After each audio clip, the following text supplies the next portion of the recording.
Olá e seja bem-vindo ao meu canal. Bem-vindo ou bem-vinda ao meu canal. Today, I will speak English because we are gonna check out an English video and it's gonna be confusing, but I promise you that I will be making some more videos where I speak only in Portuguese. I need to challenge myself. I know that my Portuguese still sucks, but I have to get out of my comfort zone and speak it more. So, vou falar mais português pronto.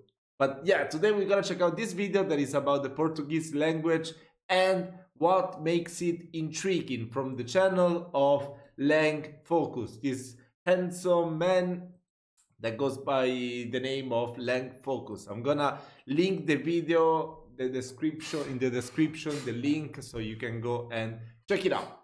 I already added the subtitles in Portuguese, so let's watch it. Let's go. So, where are you from? Oh, Brazil? Es verdad? Hablo español. Ow!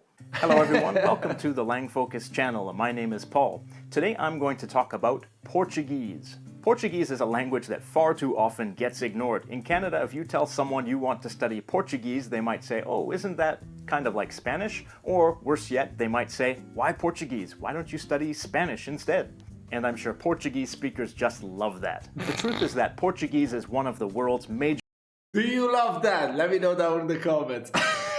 languages, with between 215 and 220 million people. It is the second most... Wait, really? Wait, okay. In Portugal, there's 10 million speakers. What is the population of Brazil? Let me check. Brazil population. No, wait, this is wrong. This is totally wrong because the population of Brazil is 211 million. So I'm checking it out right now. Then Portugal is about 10 million, right? Yeah, and then Angola is 36 million.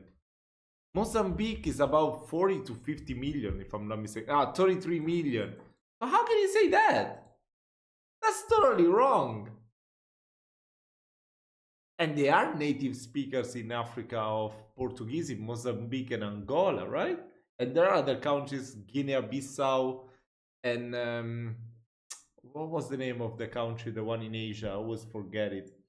But yeah, that's totally wrong. What the hell? It should be like around 300 million. I don't know. Correct it if it's wrong, please. widely spoken Romance language after Spanish. Like Spanish, it is so widely spoken because it spread to the four corners of the globe during the colonial period. It is the only official language in Portugal, Brazil, Mozambique, Angola, Cape Verde, Guinea-Bissau, São Tomé and Príncipe, and it's co-official in East Timor, Equatorial Guinea, and Macau. Like all Romance languages, Portuguese developed from Vulgar Latin, which was the spoken Latin used during the Roman Empire. Together with Castilian Spanish, along with Galician and a few other languages, it forms the Ibero-Romance branch of the Romance language family. It's called Ibero-Romance because it's located on the Iberian Peninsula. We definitely need to make a reaction as to the reason why Galicia is not part of Portugal. It kind of looks like it should be part of it. So definitely I want to check it out. I'm not saying that it should be. Don't twist what I'm saying. I just want to know why it's not part of Portugal. When the Romans conquered the Iberian Peninsula, Vulgar Latin began to be spoken there, and it started to diverge gradually over time into different regional dialects. And by the 10th century, those dialects had diverged enough to be considered separate languages. But Portuguese didn't exactly exist yet. Galician Portuguese, also known as Old Portuguese, existed. Galician Portuguese diverged into two separate modern languages, Galician and Portuguese, by about the 16th century. Although they're still quite similar from what I hear. The language received its name Portuguese in the year 1290 when There's actually a group called Tanchugueiras, if I'm not mistaken. I think that's how you pronounce it, from Galicia, Spain.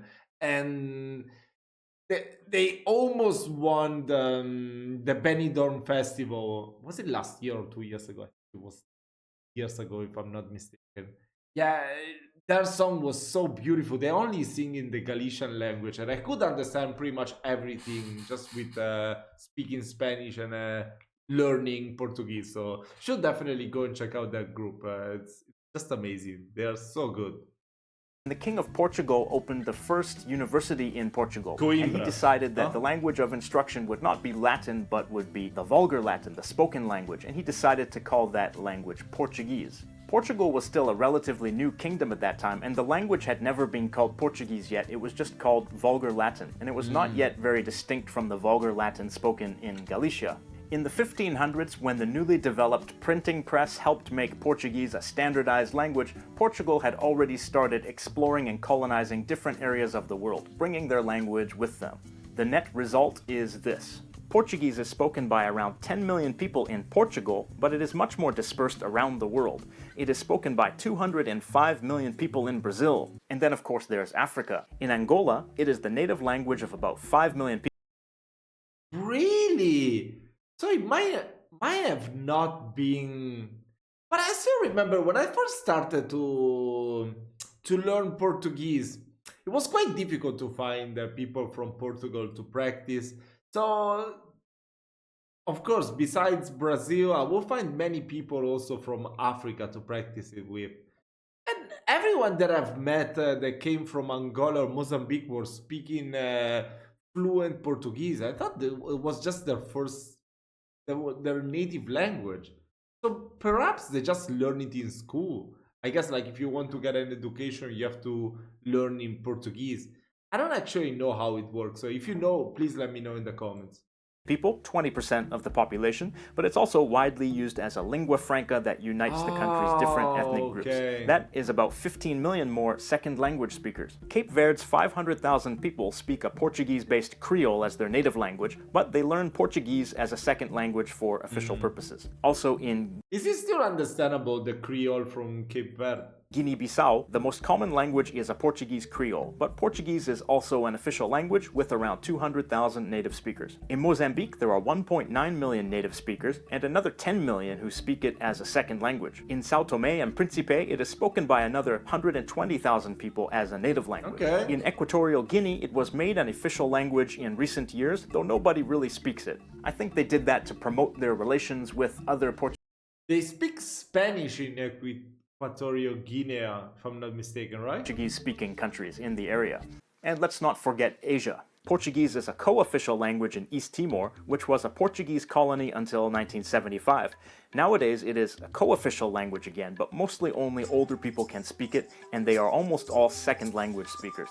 Also in Macau, Portuguese is spoken by 0.6% of the population as a native language, and it's also spoken by some elderly people as a second language, but not so much these days. There are also the former Portuguese colonies in India, specifically Goa, Daman, and Diu. Portuguese is spoken by some people there, but the numbers are quite small these days. There are also Portuguese Creole spoken in Malacca, Malaysia, Flores, Indonesia, Batticaloa, Sri Lanka, and Aruba. If we include the second language speakers, then there are about 250 to 260 million speakers of Portuguese. That does not include the Creole languages. Portuguese is the 6th most widely spoken language in the world. And it is also the most widely spoken language in South America, even though it's only spoken in one country there, Brazil. There are different accents. Brazil pretty much takes half of South America, even more. And Argentina is really huge, so for Brazil to be like twice as Argentina. I mean, I don't know if it's twice as Argentina, but still. I watched a video before that said that Argentina was like as big as all Europe, excluding Russia. So that's pretty crazy. I guess Brazil is even more. Dialects of Portuguese, but the main two categories are European Portuguese, which is spoken in Portugal, and Brazilian Portuguese, which is spoken in Brazil. Brazilian Portuguese is similar to 18th century Portuguese and also has some influences from the Indian languages and African languages of the people who were present in Brazil. I've read a lot of comments by lots of different people about this, but it seems like the difference between Brazilian and European Portuguese is basically like the difference between UK English versus American English. There is different accent, different pronunciation, there are some different... I mean, it's pretty obvious, right? Even Spanish, it changes a lot from the Spanish they speak in Spain and the Spanish they speak in any country in South America. And vocabulary words and idioms, and some of the grammar is slightly different. But basically they are the same language and are intelligible. Though sometimes, depending on your exposure to the other variety of the language, you might have some trouble understanding or communicating. Which one is better to study? Well, most students of Portuguese seem to say that Brazilian Portuguese is easier to learn. And on top of that, Brazil has a huge population of over 200 million people, and you're much more likely to meet Brazilians around the world than you are Portuguese people. But I mean, to me, it's kind of a weird question. I mean, I learned Spanish when I was like 18 or 19. I started learning it. It took me a long time. I never opened a Spanish book, and I just spoke with people from all over the place. I spoke with Spanish people, traveled to Madrid, to Canary Islands. I've never been to South America. I've only been to Puerto Rico, that is in the Caribbean, and just spoke to people from South America. I don't think that you should necessarily like decide, oh, I'm gonna learn these, I don't know, Brazilian Portuguese or European Portuguese, and you have to stick with it. I think it's fine to just mix it all up. I mean, from now, I'm only learning the European Portuguese because I already find so many radios and podcasts that I love that they speak the European Portuguese. But of course, with time, if I found some cool shows, some cool YouTube videos, some people to speak with that they come from Brazil, I definitely want to get more exposure in that as well. Not just be focused, oh, I have to learn just the European Portuguese and that's it. Of course not. Come on. It's better to widen your horizons. Let's go with that metaphor. It's much better. So I think it's very useful. You can learn much more learning from everyone that speak the language, doesn't matter where they come from, for sure. That's just my opinion anyway. In my experience. On top of that, Brazilian soap operas are very popular around the world, and they make people in all Portuguese-speaking countries quite familiar with Brazilian Portuguese. So, in my opinion, the best one to learn is Brazilian Portuguese, unless you have a specific plan to visit or live in Portugal. And there might be some other reasons. Yeah, for me, it's because I don't know, Portugal is much closer, it's much cheaper to travel there, so of course I want to learn better the Portuguese from Portugal, but I definitely plan in the future to also visit Brazil, so yeah, I want to learn both of them. It could be cool, like being able to change between accents, change the grammar, use different modism. No, I don't think that's a word, but whatever. I prefer Brazilian Portuguese, but there's no need to get into that right now. Did you know the Iberian Peninsula was under Islamic rule for several hundred years, and during that time Portugal absorbed some influence from the Arabic language? I think it's the sound, right? When you said it, like when there's a double R or the R at the beginning is like carro or Europa. And that includes like about 800 vocabulary words of Arabic origin. Something similar happened to Spanish too. There are also some Portuguese words that have made their way into the English vocabulary. For example, breeze, cashew, cobra, embarrass, flamingo, some food like marmalade, molasses, tapioca, and the insect mosquito. Like most Romance languages, Portuguese has a lot of vocabulary that is recognizable to English speakers because of the French and Latin influence on English. Let's look at a Portuguese sentence and I'll show you what I mean. Okay, forgive my pronunciation here, guys. Taylor Swift é uma cantora, compositora, instrumentista, produtora musical e atriz norte-americana. So let's look at some of the words here.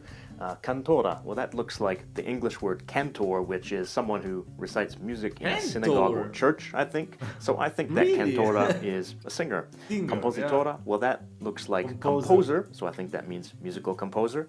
Instrumentista, well, I think that looks like instrumentalist or musician.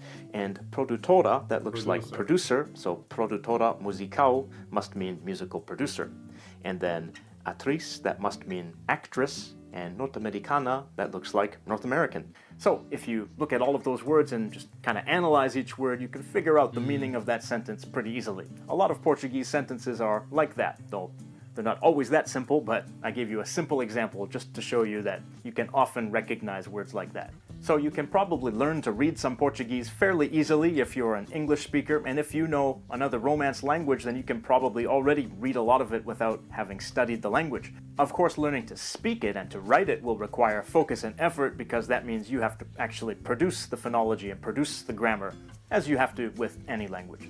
So stop thinking of Portuguese as the strange little brother of Spanish. It's actually an important global language that stands on its own. Thank you for watching the Langfocus channel. That was if you really are interested cool in Portuguese and in Brazil, make sure you also check out my video on Brazil on my other channel, GeoFocus, and it's right here. Thank you for watching and have a nice day. I had no idea that he had another account. Okay, I'm definitely gonna subscribe to that account as well. So this video was really interesting. Wow, lots of cool stuff that I wasn't aware of. Yeah, I mean, I pretty much understand everything in Portuguese. I just need to practice it. I need to practice it. I need to write it down. I just need to speak it, because I can understand already, maybe not everything, but 95 to 97% when I listen to podcasts. So yeah, I just need to speak with someone. So if you want to reach out to me on Instagram or Discord, we can plan it where I can teach you Italian, we can practice Portuguese, I can help you with your English, whatever. I'm fine with anything. I just need to practice the language so this channel can become an all Portuguese, because many people has been telling me, why is it called Portuguese Mauro? I thought you were from Portugal. Why are you not speaking Portuguese? So yeah, I'm sorry. I feel so bad about it, and I definitely want to improve my Portuguese and just speak Portuguese in this video pretty much. Thank you so much for watching. Wish you all a lovely weekend. See you soon.